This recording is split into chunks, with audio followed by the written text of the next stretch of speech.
guys very much.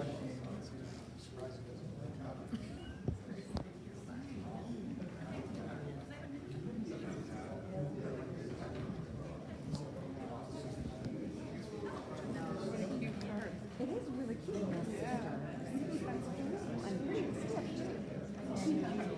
Good quality card. Thank you guys very much. Okay, it's a little loud. Is it loud, guys? Are you guys okay? That sounds much better than you watch my life. Depends on what you're talking about. Exactly. That's good. I'm hearing myself. Yeah. Thank you guys very much for joining us today. Up higher? Okay.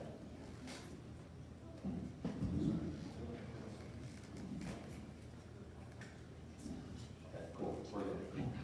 Thank you guys very much for joining us today. Who's here the first time here today? Okay, good. This is our second meeting, so a lot of you guys are liars. We actually just moved this from our Long Beach venue, from the Grand Long Beach over here. We really love the venue here, and it's more of a centralized location for people to be able to network and get here because all the traffic and all every direction of the 405 and getting to Long Beach. So thank you guys for joining us here today. We've been actually running this since 2008.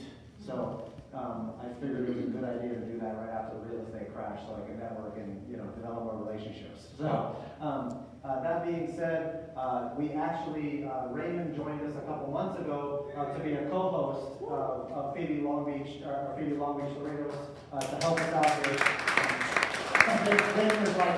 Raymond is probably one of the hungriest go-getters that I've ever met when it comes to actually his realty business, and the guy has a machine going. It's pretty awesome. So when you guys actually need help or need education on real estate investing or California real estate or what's going on, Raymond's the guy to talk to. Raymond, why don't you tell just a quick overview of your Of course. So can everybody hear me? Yeah. I'm still getting familiar with microphone. So so my name is Raymond Tsai, and I'm from KW Realty. I've been doing real estate for about 13 years now. And I went from selling 1 houses a year to now we're aiming for about 100 homes this year on our team. So my experience, I'm mainly in residential real estate. So if everyone has questions in local areas in the Valley, Empire, Orange County, I can answer the questions you may have. And today I'm here actually to learn from Matt too, because for multi-units, that's his specialty. And I'm involved in one of the syndications in St. Valley, so I do want to know more and see what I can help you out. We're going to go over some syndications today as well, so you guys see the different types of investing you guys can do in multifamilies. So For Investors by Investors was actually formed in 2007 by a couple of investors by the name of Jeremy Wall and Ella San Jose. They were tired of going to real estate investment funds and getting a pitch every time. They were like, you know what, we don't want the book and tape sets, we don't want the boot camps at the end of it, and the upsell for someone's product and all that stuff. And so they wanted a place to go where there's actually networking, that you could go and learn from other investors and develop those resources, and a place where you can learn and develop the skill sets. And so we do tons of different topics, from self-directed IRA investing to fixing and flipping, to private lending, to mobile home parks. We did one in January on cannabis in real estate. We did one on short-term rentals in real estate. We did one on technology in real estate. There's so many new things coming out now that it's really, really important to stay on top of everything. So we have about 6 different chapters throughout Southern California that all have this same type of mentality. And we have one in Orange County, one in Pasadena. I co-run one in Manhattan Beach as well. And so we have a brand new one in Culver City. And so we're growing, and all of the clubs have the same type of mentality from a no sales pitch mentality. We just try to teach. They're all professional investors. And we're a nonprofit organization. We don't make any money at this. I break even at best on any of these venues with all the costs and the marketing and all that kind of stuff. And so we do this because I developed the relationships I need for real estate, and it's a huge, like all the people in the room, half of you don't know the resources you even have to develop real estate. If I sat down with you and started talking with you and saying, well, who do you know in this area? Who do you know that has this expertise, you start developing a crazy team. And that's really what it is resources from different team members, whether it's capital investors, whether it's people that find property or know local markets that can find you those types of deals and really be scouring things for you in different ways. There's a ton of resources there. So that's why we started this. We started off at a round table where I had 6 people at a round table in a real estate office. And it grew to this, and we have a pretty good crowd tonight because everybody wants to learn how to do multifamilies. I'm sorry to say, most multifamilies in California are very tough to cash flow right now, and you're paying top dollar, and so you want to be able to make sure you get the right types of assets that are going to give you that right buffer at the right time of the market. That being said, I'm a CPA. I'm a full-time, my name is Matthew Owens, I'm a CPA, a full-time real estate investor. I flip about 5 to 10 houses a month. We've done over 700 flips in the last 10 years. We do a lot of value-add multifamily properties as well.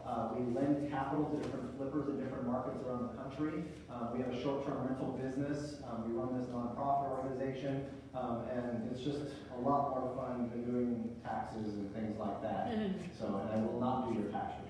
I will help you if you need the help, but I will not do your tax return. It's not worth the time. So, I have something to add. So who are here today that have money that you want to lend out? Raise your hand so people can see. It's like Matt said, this is a great event for networking and finding resources. And who are here to look for deals?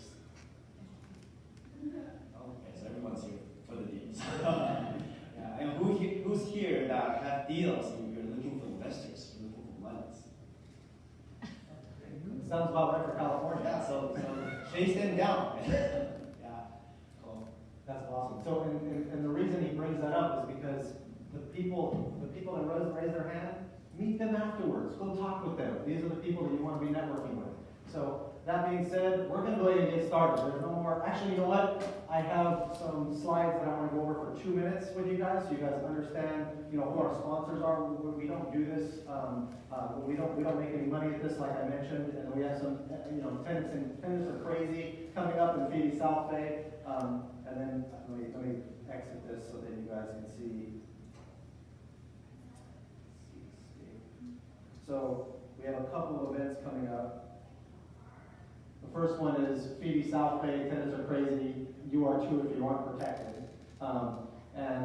And how to be the bank and invest in promissory notes. So we have a couple of full-time promissory note investors coming in next month to here to teach everything about promissory notes.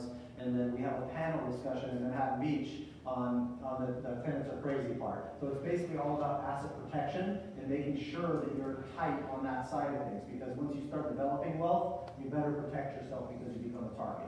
Okay, so all of that is really important. Now, here's our sponsors. So Hart King is a law firm that I utilize quite a bit for my own contracts, and they basically are a sponsor for us to help other real estate investors with their contracts and with real estate law. Trillion Capital is a hard money lender that basically helps lend capital to flippers in this market. And I know there's Civics in the back over here. They're also very good hard money lenders based out in the Manhattan Beach area. Redondo or Manhattan? Manhattan Beach Boulevard in Redondo. Okay, so it's right there. In the beach, an amazing location. I just visited their venue the other day, their place the other day. It was absolutely amazing. Like, they're a gigantic company. So, UDirect IRA, where is Jeff? Jeff, why don't you tell us a little bit about what UDirect does? We are a self-directed IRA company, which means that you can invest IRA funds into assets outside of the stock market. So if you'd like to do things like own real estate, or make loans, or invest in private companies, syndications, gas and oil wells, this is what a self-directed IRA can help you do. You just have to work with a company that agrees to hold these types of alternative assets, because most companies will limit you to stocks and bonds. The IRS doesn't. The companies themselves limit you to stocks and bonds. So you guys know how you got, who invests with their self-directed IRA now? Okay, who's new to self-directed IRA? I have no idea what I'm talking about. Awesome, thank you guys. That's huge because it's not taught. Okay, people don't teach this type of stuff. So I've flipped houses in 12 months of a day, Jeff. I've flipped houses inside my own 401k. Okay? I've gone through, and invested in promissory notes inside my own 401k. There's so many strategies that you can do right inside your 401k. Your 401k or your IRA can borrow money from other investors. You can invest in tons of different stuff. So it's really, really cool when you start to learn the different strategies to invest. People buy houses and hold them long term inside their 401k and their IRAs. The note assistance program is actually the ones that are going to be here next month that are teaching all about promissory notes and note investing. So I'm going to be doing a Q&A with them. We're going to be talking about all kinds of note investing from performing notes and lending to actually buying non-performing notes and things like that, which is what the note assistance program actually specializes in. Concept 360 is a property management company based in Long Beach. They're a great company to work with. They've expelled some great knowledge on me based on the California tenant landlord laws and things like that. Whenever you're looking for a good management company, you have to have somebody that knows what they're doing with the tenant landlord laws in the state that you're doing business in. Otherwise, it's going to cost you a lot of money in the long run. You get people that don't know what they're doing on that side. New Western Acquisitions is a wholesaler. Is anybody here from New Western? I don't see anybody here right now. New Western is a wholesaler in California that does a ton of volume out here. So that being said, that is the end of these slides. Other than I want to tell you guys about a conference that's coming up. It's the Intelligent Investor 2018. IntelligentInvestor18.com, and we are throwing a conference in November, November 10th and 11th in Marina Del Rey. If you guys are interested in going, we're going to have some great speakers there. All the same type of stuff, no sales pitch type event. We're basically breaking even on that event as well, and just to try to teach people and bring some really good speakers in that are going to kill it on the education side. So, anybody have any questions before starting? What was that website? IntelligentInvestor18.com. Yes, if I'm wrong, email me and I'll give you the right address. We just came out with it, so. It's on the meetup. Yes, yes. So, and everybody who's part of the meetup group should have gotten an email like 2 days ago or something like that with that. So, that being said, who wants to learn about multifamily now? Awesome. Let's get into the stuff. Thank you very much. Okay, so I'm going to show you guys a ton of different examples, some different strategies, how to value these, how to actually go through and come up with the right expenses and the structures for these, okay? And how to find them. I'm going to go over a slew of the due diligence components of them. I'm going to be going over everything for you guys. So keep in mind, this is a Q&A, so please feel free to ask questions, and I'll try to answer as many as I can. If I can't get to it, or if there's starting to be too many, and I can't get to those questions because I have a lot of content to cover, then we'll talk about it offline afterwards, or we'll wait till the end and we'll have another Q&A session. So that being said, let me first show you guys a picture of my daughter. This is my son. My son is 3 years old now, and I already got him Cash Flow for Kids, the Robert Kiyosaki game, and he's playing with it right now. And this is my 2-month-old daughter that is already going to be a real estate genius. Chubby's little girl I've ever met. Future flipper from one of my flipper friends. So, but anyways, now that the mood is a little lighter, you can't really be, thinking this guy's full of crap when I'm showing you pictures of my baby. So, all right. So, maybe I am still, but it's all right. So, anyway, so let me go up to my multifamily content here. So the first thing I'm going to do is I'm going to show you some of the different examples of some of the deals that I did and how they worked out, and show those strategies just on and so that you understand what I've done. And then I'm going to start taking you through every single expense item. I'm going to take you through how we start off on an initial analysis of a deal. Okay, so that way you can kind of get a gauge for what makes a good deal, what makes it a bad deal, and stuff like that. So first thing is this 190 Hawthorne property. So this property here was a 12-unit property that we purchased in Memphis, Tennessee. I own a management company and a renovation company and a brokerage out in Memphis, okay? And so I have employees there out in that market that do this. And so we bought this property that was built in 1912, okay? Don't ever do that. Unless you're planning on tearing the whole thing down, don't ever do this.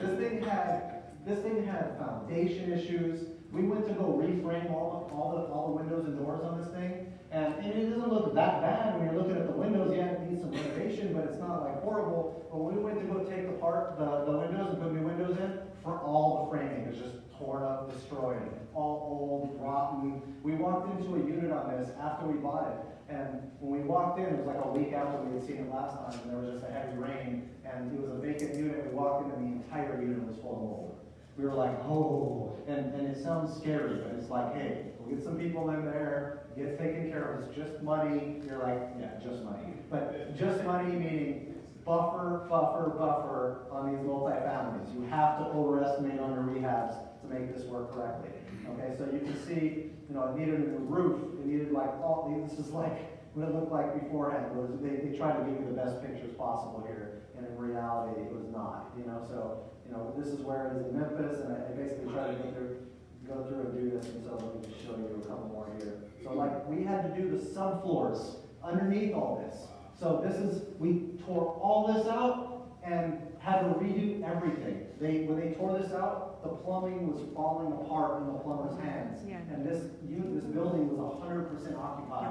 And there was mold all over the windows, in the bathrooms. We're like, everybody out. You're all getting kicked out. This is a giant liability. And a lot of them were like, who and high. You can't, I have a lease. I'm like, this is under tenant landlord laws. This is an unsafe condition for you to be in. We need you to move. We'll help you with the relocation costs to make sure everybody's not, is happy with us and not suing us for leaving and not having problems there. And we had other apartments that we were able to move to, or other houses that we were able to help with. But this was, it was so bad in some of these things that this one is like one of the best units that I got from the realtor, of course, right?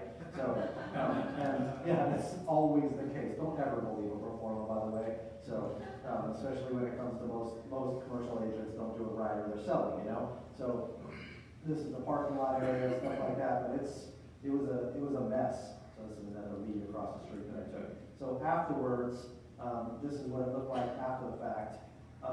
And we did everything to these things to make them, we had to keep see this framing right here? The framing on all this, you can't get rid of that. You know why? Historical. Let somebody tell me. Well, no, not historical. It's lead-based paint. Oh. You go and try to go and remove this, you can paint over it, you kind of sand it or remove it, and you got hazmat crews, you got to get in there and get this stuff done. And it also obviously leaves some of the historic look to the building and things like that too, but you don't want to really get through that. And when you buy these types of buildings, and 90% of it is plaster. It's not drywall. So if you have to go into a wall, you're replacing that entire wall. You're not replacing a patch. So, and it's really, really hard to patch that stuff. And so we went through and upgraded this whole thing. These are like little studios. We didn't do cabinets on these because of the location and the area that these are in. Most people are just like singles, or people that have like the trendy, they put their dishes on top and things like that, So I call it trendy. A lot of people call it being cheap, and I want to like that. So this was obviously an over budget project in this kind of thing. And so in this project, it was worth about $1 million, just under that. We actually were marketing it for $985,000, and we were into it for about $975,000. And so we were like, oh crap, we're about to lose money or take a haircut on this deal. And so what's interesting is that I found a private seller, because I didn't need to pay commissions and things like that, and we went through and found someone that needed a 1031 exchange that said, hey, I need to buy something for $1.1 million and put $660,000 down and be the bank. And for the rest, I need someone to lend me $400,000 and for this to complete my 1031 exchange, so that way they don't have to pay taxes on this giant sale they had in California. And so I said, look, I'm only selling this for $985,000. How am I going to get you to $1.1 million? So I sold it to him for $1.1 million with the $660 down, the $440 loan is 7% interest, amortized over 15 years with a balloon payment at the end of 5 years. Okay? I give him an interest credit for the first 3 years and just held that difference from over that extra $100,000 difference in reserves and credited his payment every single month for this. So it worked with this exchange. He was able to actually get some extra cash flow and get that extra cash flow on a monthly basis. It was helped, which was fixed with depreciation and things like that. So we got this whole project completed and sold, and the investor's doing great, holding it long term. In the meantime, we got screwed by our electrician. Cost me an extra 30 grand. And I'm going, crap, what am I gonna do? That sucks. An extra 30 grand. 3 years later, actually he bought this in 12, or no, 15 he bought this.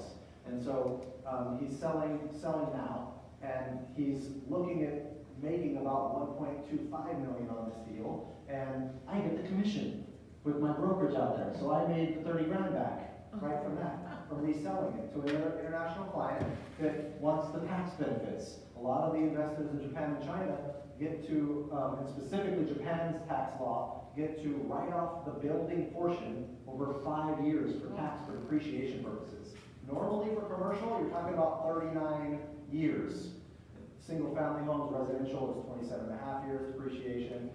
This is 39 years. And so what they get to do is write off, $1 million building plus over a 5-year period of time, because out in Tennessee, the land is worth much less. It's like 20%, and the building's like 80%. So they get to write off the building over a 5-year period, which is huge. And so it's an interesting deal. I learned so much from this, from the plumbing falling apart to reframing to like the flooring. I mean, it was a nightmare project, but it was probably the best learning curve I've ever had in my life to break even on a project, on this type of thing, and then take care of my investor and pay the extra 30. And I'm like, no, it was our contract, and we're going to take care of that guy. I'm not going to make him take a $30,000 hit because he's one of my investors. So these are the things that it's interesting, the strategies you can deploy in this. And so this was the inspection report here that I'll take you guys through, because I wanted to show you guys what you're looking for when you're looking through an inspection on some of these properties. It's actually extremely important to know what you're looking at, because if you don't, you're going to run into a very, very, very bad situation, okay? And in the beginning of this, I didn't know what I was looking for. And that's why it cost me way more money than I really thought. And so, let me take you through this. Let's see, 59 pages. So, blah, blah, blah stuff, right? Disclosure, disclaimer. Anything you find in here you can't sue me for. That's what this says, okay?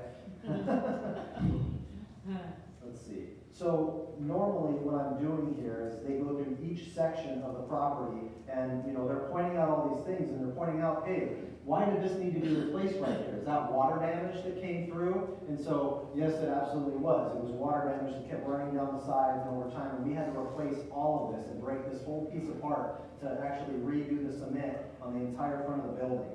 And so we had major foundation issues on the insides of these things with the pillars. You can see this porch is leaning forward. So we had to redo a lot of that to make it up and running and perfect again.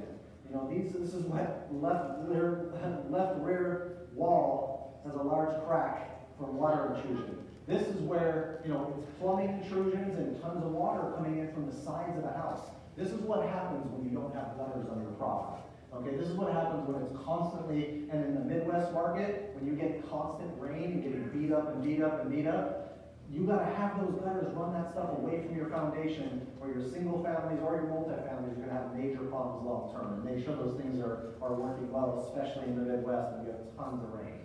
Okay? So you can see here more foundation issues and things like that with this. The stairways, this is all the back of the property. All these, so what's crazy is in this bricking here, we had to go to the entire back of the building and seal all the bricks, because what happens is the rain runs down the bricks and inside the wall, and causes even more damage. So you have to seal that kind of stuff on the bricking so that things don't go through there. I don't know what they were doing with this bootleg laundry thing, but so structural issues with this coming away from the wall. This is the plaster. You're like, what am I supposed to do with this stuff? You gotta really get rid of everything in there. It's crazy. Just the entryways. You can see, these are the joists. This is why we were like, great, let's go through and replace all of this.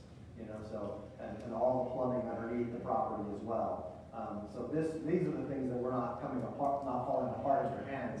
The cast iron ones where they were right underneath the toilet because it's been wet and damp down there forever, and it's been just constantly moving. The foundation problems are causing it to break even more on these. So you can see how bad, this is all water damage.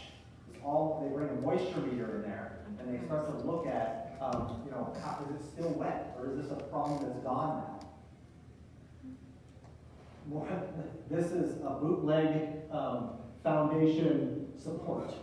You look at this and you're going, that we had to bring a foundation inspector here to do this and actually take a look at this to make sure that, you know, we're doing the right thing. They put a temporary Yeah, it's absolutely amazing. So, so you're seeing all this, obviously, carports getting hit with these things. I mean, it was a giant mess. There's an active leak in the porch roof. That's why there was mold everywhere in that one unit. You know, you see it coming through, just running down sides, and you know, it's absolutely crazy. You can see the wood posts here getting like all eaten up, all had to be replaced. So this thing was a giant mess, just to kind of show you, you know, like all this wood damage had to be completely taken out because, you know, you've got to replace that stuff soon and reseal it because of the water damage out there. Yeah, it's a huge problem. So just to kind of, and it had all these window units on every single unit too, where we had to go replace and put the right supports on there because they're starting to sag down around the sides of the windows because the window framing was destroyed.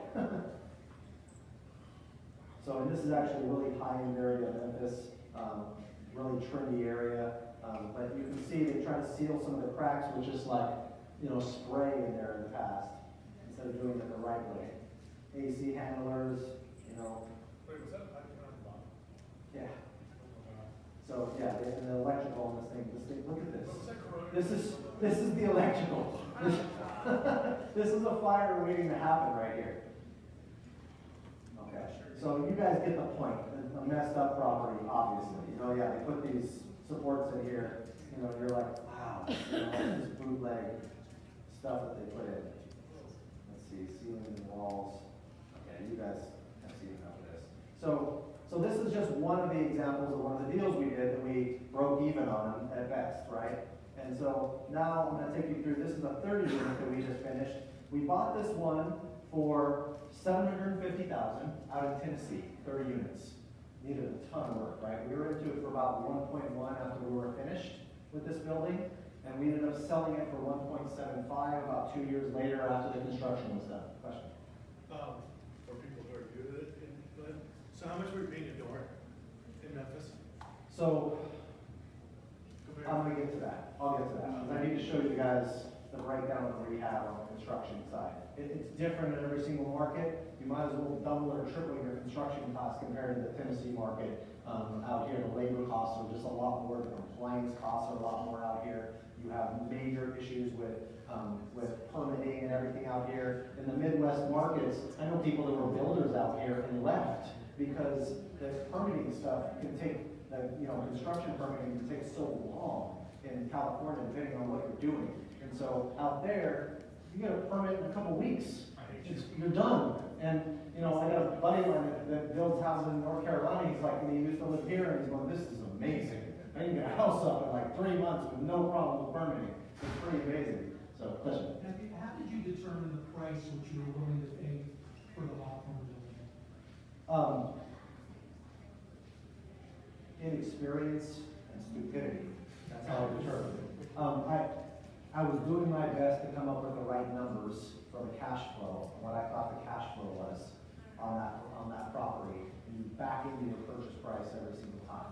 I was wrong on my numbers on the construction side. I wasn't wrong on my numbers on my initial numbers. We were just going to go clean it up and fix some of these things until we saw this inspection report, and we're like, okay, let's go high-end with this thing. And we got our rents that worked out for us and that made that deal work. Otherwise, we would have been really underwater. If we just came in here and tried to clean this up and resell it, it's still got all the problems. You're not going to be able to fix that. So the only option At that point, it was to go super high end at that point and do it, you know? So, and I basically, I think I got this thing for like 300 grand or something like that at the end of the day, thinking, well, it's a great deal, I'm getting $300,000 for this, and, you know, $600,000 in rehab later, you know, or around there, you're like, wait a minute, that's a lot, you know? So, I'm gonna go over the numbers and how you back into that, after I show, you know, some of these things so you can see that, okay? So, this building here, let's see here. So here's the inspection report on this property, and there's some specific things that I want to show you in this that I think are important to understand. So when you're going through the renovation on these, you want to look at the interior and the exterior separately and understand what you have to do to each. You're kind of compartmentalizing those aspects, the outside and inside of the major systems. So in this property, this was the wrought iron walkways. These things were destroyed, and that's because they didn't do the right sealing on the top of them. And they had cement on the top that was getting broken up into little pieces, and so what happens up is the water on the top side starts to go underneath the cement and sit between the cement on the top of this and in between, right on the other side of, you know, on the other side of this, right above that. So it starts to rust through consistently. And this is a big problem that continues to happen. And so you can see this, that's hilarious. So, core investors, my investors, everybody. So this is like one of the things that we're like, how is this like this? And, you know, people not fixing it, and that's a gigantic liability. And it's because the person that owned this property, her husband had passed away. This was just a giant headache. It was his project. And she's like, I want to get rid of it. Let me just get rid of it, and we can go there. And they're asking $990. And I came in at $650, and we ended up at $750. And that's because they go through and mark up prices like crazy. You never know what the real price is on these things because it's all negotiation. It's all what you want to find the stress anywhere you can to try to make sure the deals work on the numbers, especially in this market. If you don't find a distressed deal or buy undervalued in this market, you're making a mistake because we're at the top of the market already. You want to make sure you can deal with that downside risk of the market, and so doing a value add play is much safer because you're in a better equity position for that downside risk. You're also in a better cash flow position as well. So looking at that, everything you should be looking at should be value add. Unless you're buying from me, you can buy it perfectly at top dollar, it's no problem. So, Real quick, how quickly into the process do you get to see this?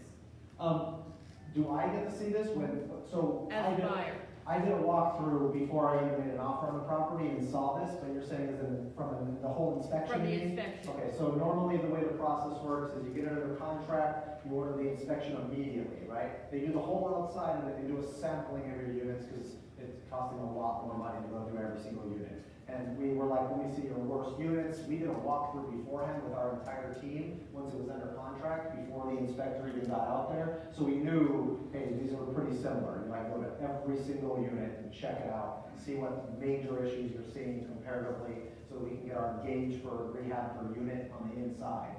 And then we had one that was like, it was all down to the studs because there was fire damage in one of the units. That was like a $15,000 rehab. The rest were about $7,000. So for the interior of these units. And we spent a bunch of money on the outside as well. This was like $45,000 just for this. Question? Was this a good investment for you afterwards? It was a great investment for me afterwards. So I had a partner on this that I split this with 50-50, and we sold it for 1.75 in 2 years, and we're into it for 1.1. So it was a great investment for us over 2 years. Yes, please. What was your commission? I didn't take the commission. I was the owner of the building, so I made the profit on that building instead of taking a commission. Okay. Question? Yes. So the tenants, did their rents get raised at all? Yes. Yeah. Average rents were about $550. We raised 2-bedroom units to $650 to $675, and we raised the singles to $550 for the 1-bedrooms. Different market, obviously, out there, but this is probably a B property or B- property in It's no pool or anything like that. So, but I would say a B area, C+ area or something like that. It's right across the street from a fire station, right across the street from a church and things like that. And so my insurance guy was like, great, fire station's right there. So yeah, it's when you're looking at these, the way you add value is you renovate and increase rents. And so you have to do, sometimes you can do it slowly, sometimes that's why this one took 2 years, and sometimes you do it very quickly. So, question here. So, 2-year process, at what stages are you boots on the ground? Is it you walk through the property, you see the investment, and you're managing the rehab from afar, or how often are you actually at the property? In the beginning, I was going out to Tennessee always, like constantly, on every big deal that we would buy, I'd fly out there, and I'd be out there once a month, or once every 2 months, or something like that to see it. Now I go out there twice a year because I have employees that keep me updated, and I have the right quality control. Actually, it was probably one of the best things that happened to me was being out of state, because I had to figure out how to get the right quality control piece and the right documentation and manage employees. And it was really great when I got a lot of buddies of mine that are full-time flippers, but they're at properties every day. They're doing this, boots on the ground. I interviewed a bunch of people and found the right people to come work with me. My rehab manager, he knows QuickBooks. Like, wow. My rehab manager that knows accounting, that's amazing. I take credit for his stuff all the time. It's awesome. So.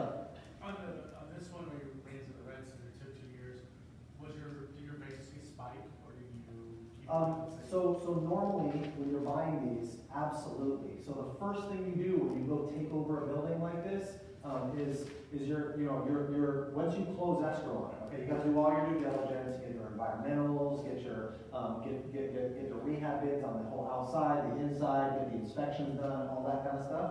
Once you close escrow on that building, then you're going and starting the process here, okay? The first thing you're doing is, let me get all the outside done as fast as I can, and I'm gonna immediately take all of the vacant units and do those, okay?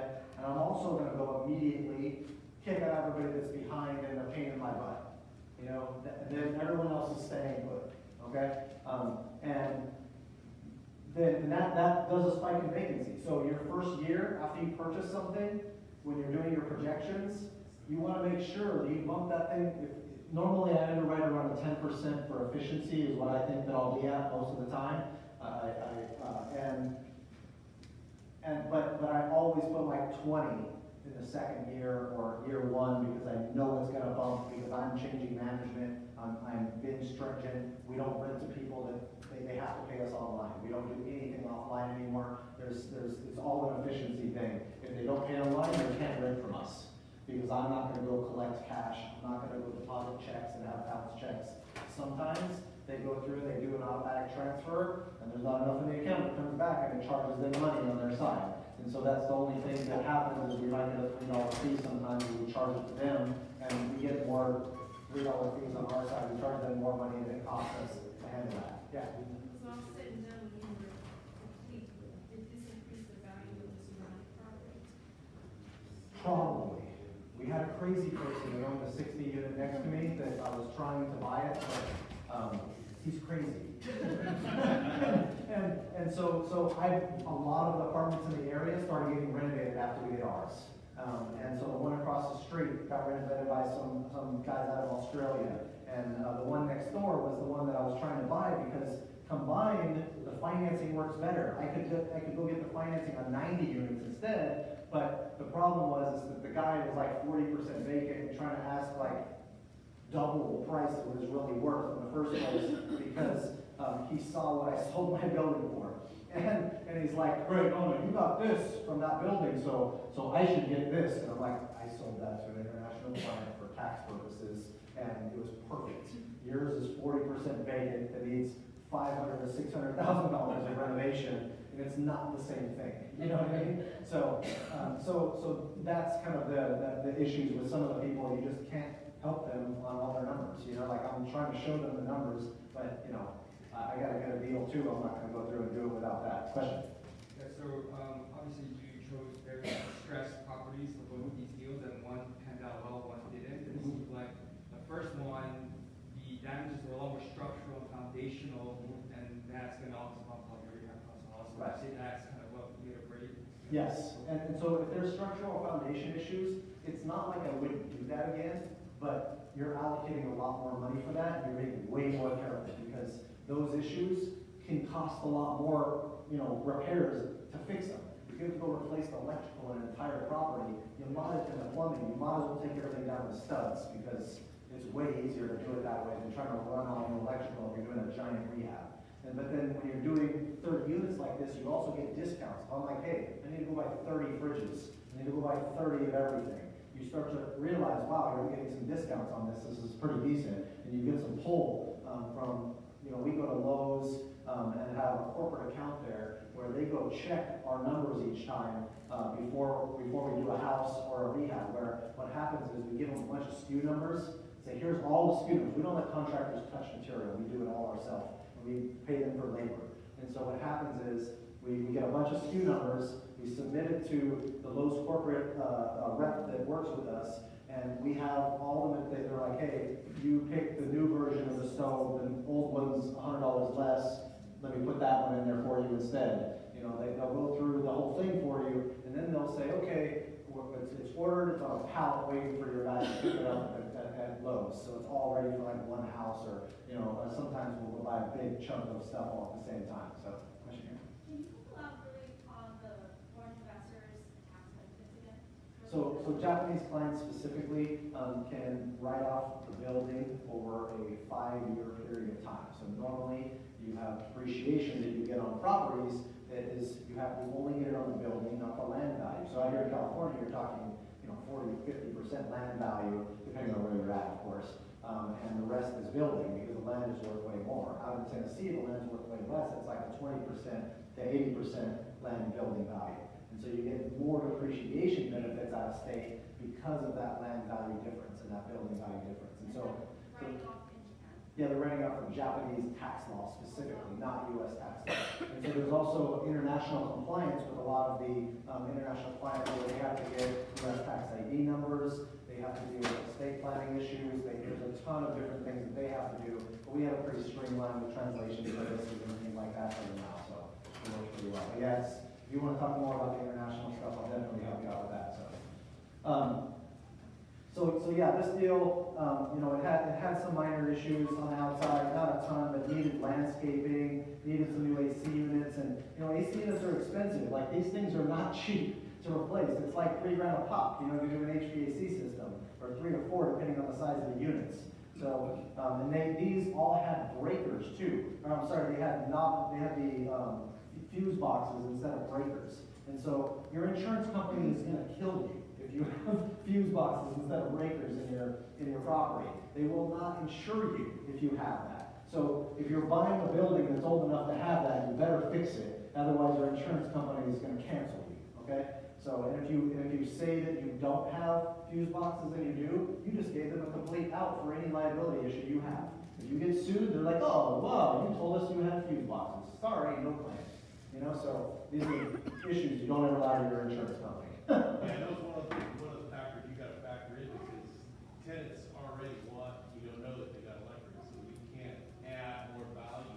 Right, yeah, it's like, it was $600 a box, Upgrading an older building, a lot of them are 30 amp systems, like that 1910 Yeah. building, so you got to upgrade it to 100 amp system. Just that upgrade costs 60 grand. The way the electrical got screwed in the first place on that building is they put boxes down there that were not heavy enough for the load in the first place. And the wiring couldn't handle it. Well, Like, it's old Nava too, so Yeah. you got that fire hazard. It's a big One ball. of the big added values on that older building is you've got plumbing all 4 apart. Yep. Adding washer and dryer. Stackable washer and dryer, extra 50, 75 bucks a unit. month in rent, and a lot. Yeah, totally. This place has, it had washer dryer hookups, and the washer was in the kitchen area, and the dryer hookup was in one of the rooms. And we're like, this doesn't really work, so we'll leave the platform there if they want to use like a little piece of tile for the dryer in there, but we're not going to go supply them. And we put a cap on there so that they didn't have to do that. There was a line in that around the block, so on these ones. But that was a tough one because That's what we did. We did the stackable washer and Yeah, dryer. it worked really well. Yeah. Yeah. So see what else is on this one. So these are the, yes, as you can see, these are the whole electrical here that you have to replace every time because it's a fire hazard. So normally, when I'm looking at a single family home or, you know, one building, I'm looking for, in all these notes right here, say, okay, 30-gallon water heater, 2005. How long does a water heater last? 10 to 15 if you're lucky. If they're old, they're 30. They're gonna last 30 years, the old ones. The new ones now, it's like, yeah, 10 and you're out. So every time they get to like 7 or 8 years on our flips, we replace them anyways. Just because, you know, I'm not gonna take the risk for when my clients have to deal with it afterwards. So, and you can see, you know, like just basic random repairs, not any major issues. And so, and then this is what it looked like after we're finished with this thing. Where, you know, just cleaning it up. You guys can see, I mean, just basic, nothing major, cabinets, countertops. The outside, we cleaned up the outside really, really well. Put signage. We put exterior lighting, new exterior lighting, things like that as well. New landscaping on the inside, painted all this and redid all the wrought iron work. So it took a minute to get this. All this had to be completely sealed on the top as well. So we had to reseal all of that stuff to make sure the water intrusion, we put gated access because it's super important. So, what'd you say, Rick? Oh, he's giving me my pizza for later. That's awesome. I don't eat ever, I just work all the time. I get up at 5 because of my 2-year-old, my 2-month-old, and that's it. And then we also use a software called Punch that gets this layout. Now, what's the important piece of this layout? You start to understand every single door, every window, the square footage for the carpet in each room, the square footage of the paint in each room. And now you can allocate these to be able to really estimate your rehabs really, really close. And it's always an estimate. You're never going to be right. That's why you have buffers in place, okay? Unless you've been doing this for like 20 years, you know, so, let's see here. So, one other thing, so looking at this, rent roll, let me make this bigger. So, this is what I was using when I started to go through this. You can see it was current at 450. I had originally said market at 550 and then 650 for the other ones. These were all like the current ones here, conservative, and then I said these ones are renovated right now. You know, I think this was my initial analysis on this. And so I'm basically just coming in here and saying, okay, this is current. This is what I think market is going to be specifically, and so here's my differences in cash flow, which my ROI of 27% if I'm able to do that. Okay, and put, you know, rehab reserve per unit was 5,100, you know, for these rest of these 16 units. And so, and this was the initial analysis on what I felt really needed to be renovated. We ended up renovating all of them at the end of the day and getting higher rents on all of them. So, we also have, so this was the financial projections that I put together on this. So whenever I'm selling a property, you want to be able to go through and give people the right information on this. So I sold this thing for top dollar, okay? This property, I ended up selling, here's the, actually this one I ended up selling for $1.735 million on this is what the final pricing was on this. I had it at 1.85 on this originally, and I was definitely pushing it, but you know, that's a cap rate of 6.33%. So obviously tough, you know, but it's fully renovated. And I'm breaking down the math on all of this. I'm basically saying, you know, here's their cap rate, here's their cash flow year one, here's their ROI for this period, here's their down payment. This person actually bought this in cash for me, so they didn't actually use financing. And this was old, showing a 4% interest rate. Now it's more like 5.5 to 5.75, depending on the loan. You're going really big, you're getting better financing on some of that stuff as well. So like, you know, you can get, you know, 4.5 and 4.75 if you're going millions of dollars. There's a lot less lenders out there that are willing to do properties that are under $1 million, and even far less under 500,000. So those lenders, you're going to local markets, the local banks and things like that to find those lenders that will loan on smaller buildings. Otherwise, the national lenders, it's just not worth their time. A lot of them deal with stuff that's $5, $10, $20 million, and they're like, why am I going to deal with anything less than $1 million? It doesn't make me the same amount of money for the same amount of work. Okay, and so some of those things are, I think, extremely important to understand when you're buying a building. What financing is gonna be there? Am I gonna be able to get a construction loan? What is happening there? Do I need to raise all private money because the bank won't touch this? You know, so there's a lot of things that go along with that. So here's a basic overview of some of the expenses involved: vacancy, concessions, bad debts, repairs and maintenance, grounds, property management, taxes, insurance, utilities. There's also, potentially legal fees, potentially admin costs. You might have payroll for a bigger unit where you gotta pay an on-site manager. So, question here. Please explain to them that this is not a normal portfolio, performance. This is actually a nice one. It's actually true. But this is what's cool out in these markets. This is a 2.21% net service coverage ratio on this building. So, I'm showing the pictures of this thing, I show the layout, and that's it. Very simple. It's not like the giant broker ones that give you every single stupid stat on the market, and you're like, I just don't care. Like half that stuff, are you really gonna read an 80-page package that some of these brokers pull off a CoStar for you and give it to you? Yeah, it's cool to understand the market one time, but like after that, you're going, thanks for the fluff. I don't need that. I need comps. That's what I need. I need my construction costs. That's what I need. So these are the things that you want to kind of take a look at. Question. Yes. What's the cap rate? Cap rate. Okay, sorry. I started speaking in terms that are tough. So cap rate is basically if you bought a building all cash, what's your return on investment for your net cash flow? So if you bought a building for $1 million and you make $100,000 a year, not concerning any debt, $100,000, it would be a 10 cap, right? So you're making 10% on your money. So it's basically the interest rate that you make in cash, excluding financing. Your return on investment is how much cash you're making for your down payment, right? So you can boost your return on investment with the financing component. Okay.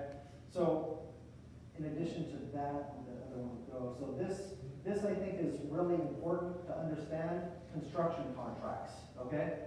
If you don't use a construction contract for each piece of your job, it's going to cost you at some point. Okay. I've actually used them, and it still costs me money.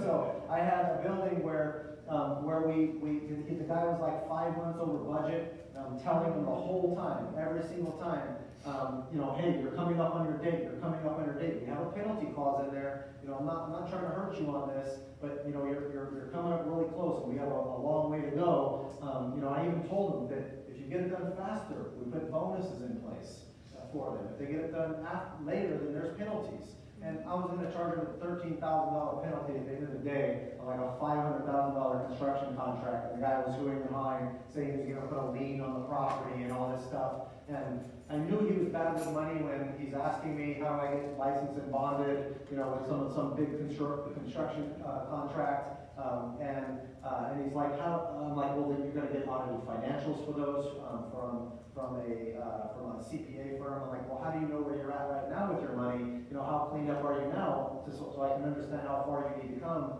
to get to that audited financials point. He's like, oh, if I have money in the bank, then I'm doing good. I'm like, no. I just gave you 30 grand, man. To do this project. After that, I'm like, no. We're controlling all materials now. After I heard that, I was like, okay, I'll help you any way I can, but yeah, I'm not taking any more risk here. So these contracts here, there's some specific stipulations that you need to make sure that you understand. Okay, so if anybody needs this, I can provide you guys, like a PDF of this, but you should have an attorney in the market you're doing business in do this. So, I basically, all payments applications must be submitted with a matching conditional, partial, or full lien waiver. So what happens if he goes and gets his plumber to come into my property and do all the work, and I go pay him for it, and then he doesn't pay his plumber? His plumber can put a lien on my property. Okay, I'm liable. Okay, he's basically acting as my agent here, but I can sue him for this later, for that stuff. But so every time you have payments that go to specific outside subcontractors or them, you got to get the lien waiver signed for that piece that you paid. Okay, because if you don't do that, they can get you in the long run. And is there any contractors in the room? Okay, there you go. I'm not gonna screw you too much, so don't worry. So, I'm sure you're the good one out of the 900 that I've seen. No. No, we have some actually amazing contractors now. The biggest thing with contractors is start off with something small. Get to know them a little bit. Get to know how they act. So the biggest challenge is contractors, the way they eat, okay, is the way they keep more jobs coming, is they have to go find that next job. Whether they're in the middle of your job or not, they're constantly marketing for their next job, right? And so a lot of times, and not always, a lot of times they will leave your job to go to another job to get that started because they're like, oh, I got you on the hook, and they're going back and forth and things like that. And so you got to avoid that stuff. And what I've found is that you want to, what we do in our single family homes, the way we do all these consistently every month, and we have overages and time overages and things like that, and our quality control is tight. We have people meeting people at properties multiple times a week to say, what are we going to do with the next? What are we going to do this next couple of days? Okay, I'll be here at the end of the week and we'll see how far you got. And it's those types of things and keeping up on them, saying that you didn't do what you said you're going to do, I'm going to meet you here every single time. And contractors hate it when you meet them there every single time. But at the same time, you're like, I'm looking at efficiencies. This is costing me money. So if you're doing this as a business, managing the contractors is one of the most important pieces. So if you're not good at it, I would recommend all day. If someone has a job that they can't be there all the time and actively manage a contractor on a big construction job, hire somebody.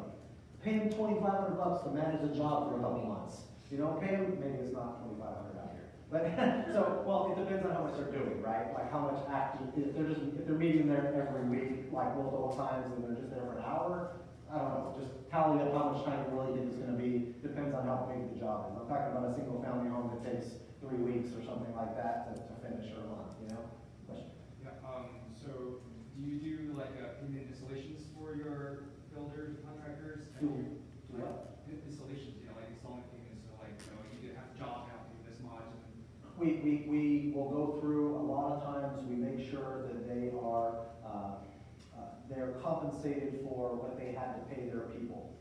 So they typically don't make the profit until the end, and we always withhold 10% until we do our inspections. And so whether that's a plumbing or electrical or major construction piece of it, we'll do that with each major construction piece. And we do these contracts for each major construction piece too, because we go to different vendors a lot of times for these. If you're going to a general contractor, you want to make sure that you understand how good their guys are too, because sometimes they can be horrible. And I went to outside generals in the past that the guy was like telling me, oh, it's going to be $72,000 for all of your AC units for this project, and we're getting quotes at 56, and he's like, I'm like, well, who's the contractor for this? And he's like, oh, it's my son. And I'm like, well, that's a conflict of interest, dude. Like, that's not a real quote. Then I just got a $56,000 quote over here. Why are you charging me 72? Here's what the cost of the materials are. Here's how long it takes to go put it in. And so when you're negotiating with contractors, I'm sorry, Ro. Oh, you've been a long time FIBI member, so like it's all good, dude. So contractors, when you're negotiating with them, you want to understand how much materials cost, because if they're pricing it together, it's really hard. And they got some great sources, so sometimes you want to go with them because they got the better source. Especially if you don't have as much experience or volume as we do, you're not going to have the same sources they do. They're going to find the better pricing. Go ahead. So you act as the GC and you subcontract the trades? For the most part. So some of the contractors that we use right now are really good, and they have a lot of pride in what they do. And if we go through a punch list afterwards, he's mad at his guys for missing these because we go through with a blue tape walkthrough, and we're like, tape everything that we're like fixing, and sometimes they take the tape off. Like that doesn't need it. We're like, we put it here for a reason, the door sticks or whatever, So it's like little things like that. But when you're negotiating with the contractors, to know the construction material cost, and then understanding how long it takes them to do a job, to do a piece of that job. So my GC, or my construction manager out in Tennessee that works with me full time, he will go through, and he has a lot of construction experience himself. He used to help do construction and build houses and work for big hotels where he was like detailed, meticulous on numbers and all that stuff. And so I have him going through and saying, he thinks it takes less than 5 minutes to go, it's like 2 minutes really, to go replace an outlet. And he says, that's a $15 or, in an outlet situation, if it's an electrician, then you're talking about $60 an hour, type job or something like that. Out here it's more, of course. So, and so, especially now when contractors are really in demand, right? Because everyone's building, flipping, and doing everything because the market's good. But, so to understand how long something takes is super important, because then you can extrapolate how much they're making per hour and to see if it's right for what you guys are actually paying. Okay? If you're like, well, an AC unit is $3,500 but he's charging me $5,500 and it takes the guy 2 hours max to go put everything in and make sure it's all working and everything, then how much are they charging you per hour? So it's like looking at those items and saying, what am I missing here? And talking with the contractors, because every time you get a new quote from a contractor, they're not stupid. It's like, hey, I'm gonna go sell a house. How much do you want to pay for it? It's like they're gonna come in and say, oh, you want to quote this job? I'm gonna be here. And then, yeah, what's your budget for this, right? But sometimes they're really honest contractors, and you got good people working for you. I'm not saying that. I'm just saying it's human nature to say, contractors know if they work for homeowners versus investors, they get way more money. Is that right? Am I wrong? Oh, okay, never mind. Totally different then. Yeah, you got your numbers hitting hard from the corporate guys. So understanding this stuff is very, very key when you're doing these construction jobs, because if you don't know and you don't break down the math, it's easy for people to steal from you or overcharge for you, and it's important to just know your numbers on that side. Okay? Question? Just about that, one thing that has been happening to us is like our contractor will say, my cousin can get a really great deal on all your roofing supplies. This much new roof for $8,000, right? And if you have no idea, it sounds like a great deal. I called around and it turns out that it should have been only $2,000. Yeah. Well, the materials, it's like you go price it out. So we just did a job out here in California on our house. We bought a 1,100 square foot house. We had 900 square feet, and my wife was pricing all the materials out and everything herself and everything. I made her do it because I'm like, I don't want to do this. You can design everything you want. Just give me the bill. I don't want to do it. Don't make me pick out materials. This is why I like being out here versus out in Tennessee. And everything's cookie cutter, same dark gray. So when you're doing these things, you have to understand what you're buying too, right? Like, don't go and buy white carpet for your rental. Things trust me, I've stayed in rentals with white carpets, and you're like, what's wrong with you? Like you move out or you move in and you realize all they did was steam clean the carpets and it all comes back up. So then when you move out, you're like, I'm gonna steam clean the carpets, and it's gonna come up in 3 months, great, So, but you get darker carpet, you get certain types of darker paint that, we always do the two-tone paint because it makes it pop. You do little things like there's $200 backsplashes you can put on stuff and make the whole kitchen pop, It's not super expensive if you're doing cookie cutter rentals. You can get Home Depot type cabinets, but the nicer ones that aren't super cheap, for like a lot of these things, and they look great. You can also spray stuff down and redo this stuff and not have to do it, but sometimes you have to do it. It's really, really important. So looking at some of these construction contracts, we require them lien waivers for anything over 1,000 on this one. So let me make this a little bit smaller so that I can see a little better. So we always want to get their certificate of insurance, so their general liability and workers' comp, okay? And any of their subs, you want their workers' comp as well. So if they have outside subs, you want to make sure you see theirs as well. You do a warranty letter. We require them to warranty their work for a year on their major construction stuff. We have to have this contract, the W-9, their sales certificates, and things like that. Okay, that's just page 1. So we start getting into, we need their social security number on this. We say, this one was for the wrought iron replacement. See Exhibit A, which outlines all of the detail of what we expect out of that job. So that way, it's completely detailed out, and there's no misunderstandings for, this job specifically.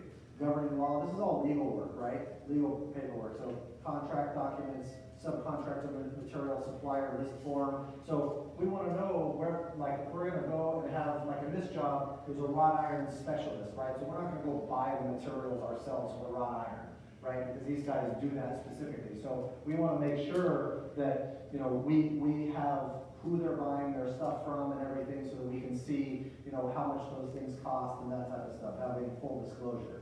So, let's see, termination by owner, guaranteed warranty. Here's the insurance. We require $1 million aggregate policy here.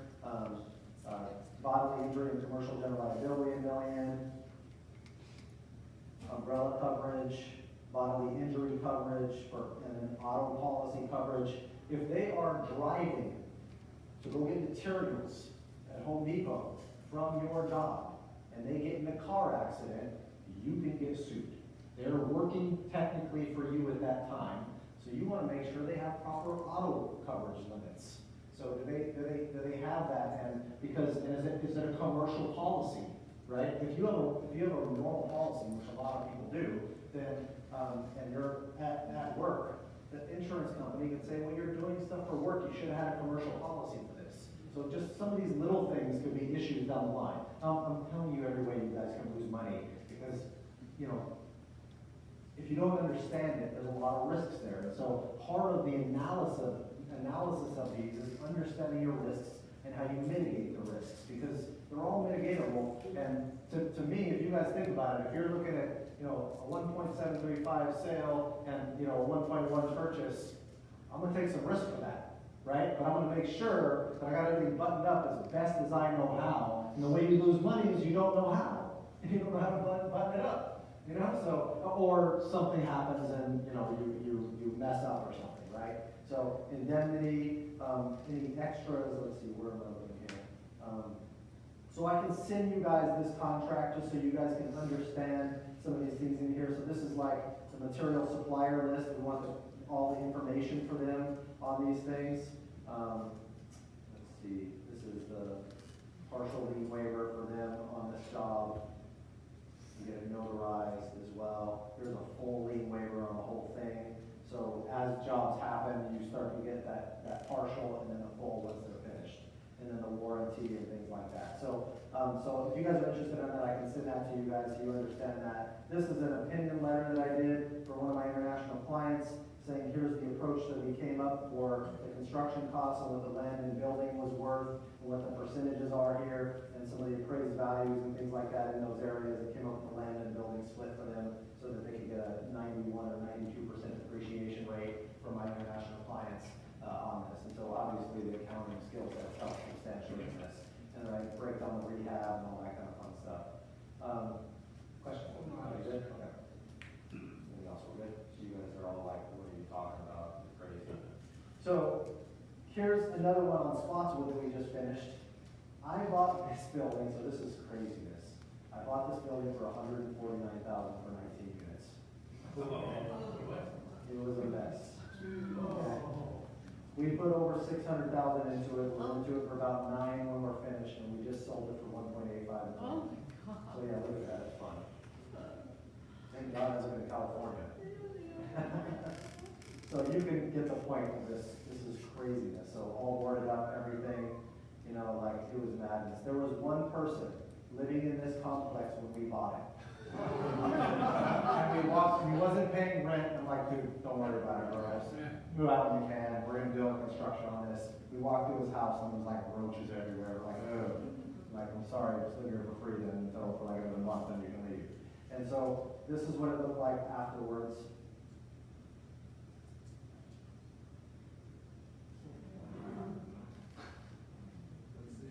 This is in Memphis. Can you repeat those numbers again? Purchase price? Purchased $149,000, and rehab was like a little bit over 6. We're into it for about 9 when we were finished with everything, including holding costs. We sold it for $125 in cash to an international client. How many units was that? It was 19. They were perfect, not a single thing wrong. Brand new plumbing, electrical, brand new HVAC, brand new everything. $149,000 when I bought the building. Yeah, but we put about we were into it for 900,000 after all the costs. Okay? Yes, yes, exactly. Questions? How did you fund it? That was fun. I wish I would have borrowed the money instead of partnering on this one, but obviously. So a lot of these that I do, I will bring in private investor capital to fund this thing. You know, the 30 unit, I initially brought in like 10% money to take it down, and then brought in an equity partner because we're gonna refinance and hold it. And then the buyer can buy it, like, let us sell this because it's not hard, right? And so, so a lot of times we fund it with private investor capital. Depends on the size of the deal, right? If it's like $1 million or less, like these ones are pretty close to $1 million. A lot of times I can bring in private clients for this. If you're talking about a $4 million, $5 million plus deal or a big equity raise, then that's typically when you got to go into the syndication aspect of things. And what happens is you're pooling a bunch of investment money together that are going to invest with you. That's a security, so you have to have a license with the SEC when you're pooling investor money together like that. Question? Wait, so you said you bought it for under $10,000 door, you sold it for $80,000 door? Yeah, but I mean, it was perfect. So there was like, I mean, this thing was like My brain nothing is wrong with it confident, all. sorry. You know, so yeah, I mean, this is our photographer that we had come and do this, a little video thing on this building. And I mean, we gated access and everything to the property. It's really, really desirable. This is in an area that's up and coming in Memphis. And of course, like right when we bought, so we got our great stop sign there because someone ran into the door. We're like, great. And lately we put a video camera up here so that we can show that down there. So if we ever have a problem, we're like, yeah, you did it. We see your license plate. Sorry, because people are stupid and they run into stuff. Short-term rentals. It's kind of funny. We realize the basic knowledge of some people. They're walking up to our door of our short-term rentals, pushing the video doorbell button over and over and over again instead of the lock button, the deadbolt, the quick set deadbolt thing. And you're like, it's a doorbell, And they're like complaining that they can't get into the property. So you're like, wow, But Did you consider just tearing it down and building new? yeah, but it was already down to the studs and the foundation, the structure of the one was good, and it's all brick on the outside. If it's all brick on the outside, you got a good base right there. You might have to do some framing and stuff like that, but it's not horrible, So one of the units in this had like water damage on, like basically from like the knee down, and like some of the baseboards and stuff like that. Like we tore all of it out, like in those units, and basically redid everything inside, but still have the structure, So. Nice. Yeah, it looks great. I mean, it's spraying and all that. My guys did an awesome job on this. They're unbelievable. And I'm making my rehab manager a partner of managing the company so I can retire him later because he deserves it. How long did it take you from start to finish this and get these So the hardest part of this was the financing because I hadn't borrowed money other than from one bank before on this, and it was scary for a lot of people because they're like, we bought it for $149. So what we did is I brought in 2 equity partners on this and put in $150,000 each. I put in $11,000. That's all I had to put in. I did all the work, and what's interesting, they were passive investors. I gave them 33% each, and I took 33% of the deal. Okay. I also got a commission first for selling it of 6%, and the top dollar limited to 33% because I'm like, I'm not going to go sell it for the top dollar. Unless I get at least something better out of it because you're not getting this, So and they made over 150% return on their money. And I just wish I would have borrowed it like 8 to 10%. It's like damn, but it was a big risk, right? And the bank said, hey, you go put in $300,000 first into construction, and we'll give you a $500,000 construction loan. And as you put that in, once that whole $300,000 is put in, we'll start giving you money on the rehab. And $150,000 was already there for the purchase, and closer to $200,000 from that. So we have like another for holding costs and things like that. But it took like 6-7 months to get the right financing in place, the right to find that because I hadn't necessarily never done a construction loan before. And so to understand how that worked and how the rehab draws work. So that's what's cool is that this one here, like this is an example of that. So this is like an example of some of the draws that happen where you're like, okay, got the roof replacement, carpentry, exterior paint, doors, windows, every little piece and you're submitting this to the bank every time as far as what was paid for already, and you're providing them receipts and showing them, and you usually have a deposit relationship with that bank too initially for them to want to lend to you, especially if you're new. And this is the problem is that if you're out of state, they're scared to death of you. So if you're like, oh, I live in California, nobody wants to lend to you. Unless I show them I own a management company there, we've done 700 flips here, we've done, have a huge base, and I'm able to explain to the bank and sit down and meet with them to actually talk with the local bank that does this type of financing. Because a $500,000 loan is tough for commercial, right? Anything under $1 million is very difficult. You don't really have a problem here in California, right? So, so looking at this, we have to submit this every time to the bank. This is the layout of one of those units, or actually this is the layout of the landscaping that we did. So we just had this whole thing put together on the landscape. We used the survey for that. So this was the survey that we had done on the project. Then we had the first and second floors here of the layouts, so we can get all the specs on everything on this. This is done in a software called Punch, again. If you guys didn't get that the first time, it's a great software. It's not that expensive to be able to do this. We had this was my original starting point and what it ended up being at the end of the day on this project.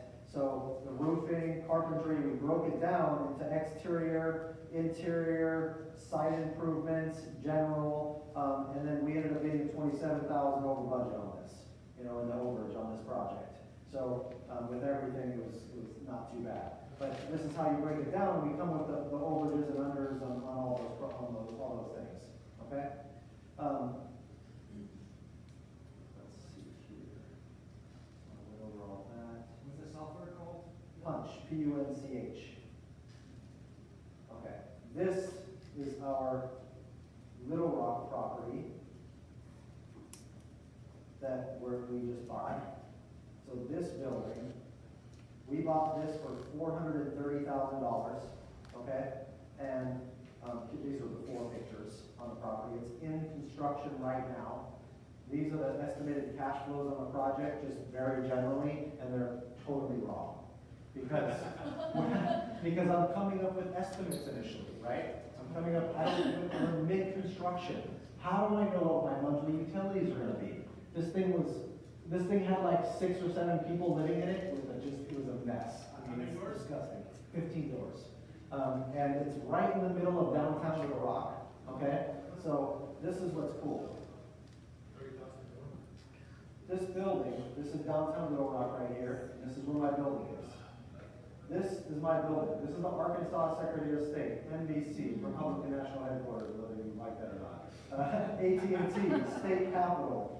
We have the Department of Education over here, the Department of Real Estate over here. It was nuts, and this is the only multifamily building in this whole area. And so what we're doing with this, after we're finished with the construction, I have a Japanese client that wants to buy it from me now for 1.5. We're going to be into it for about $900,000 on this one as well. And what's interesting though is I can't sell it to them because we're going to do short-term rentals on the entire building, which will create a cash flow of an extra $180,000 a year, $1,000 per unit per month times 12 months. Business brokers I've been talking with to understand how much I can sell the cash flow with the building with. So if I get 1.5 approximately for the building, and I can go through and sell the business with it, according to some of the business brokers I've talked with, I can get an extra $1.8 million for the business too. But do I want to give up $180,000 a year cash flow? It's the 10%. Question here on those areas. Time frame on that business, like how much in advance will happen? How do you determine that?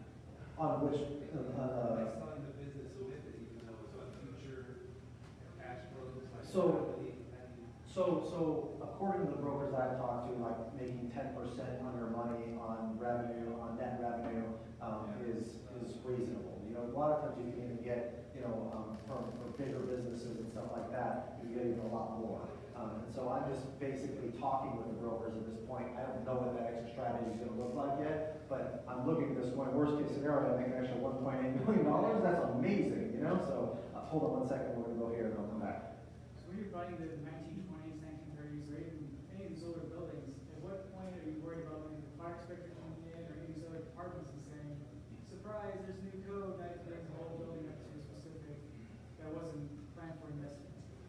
one, before we start the project, we go to code enforcement immediately.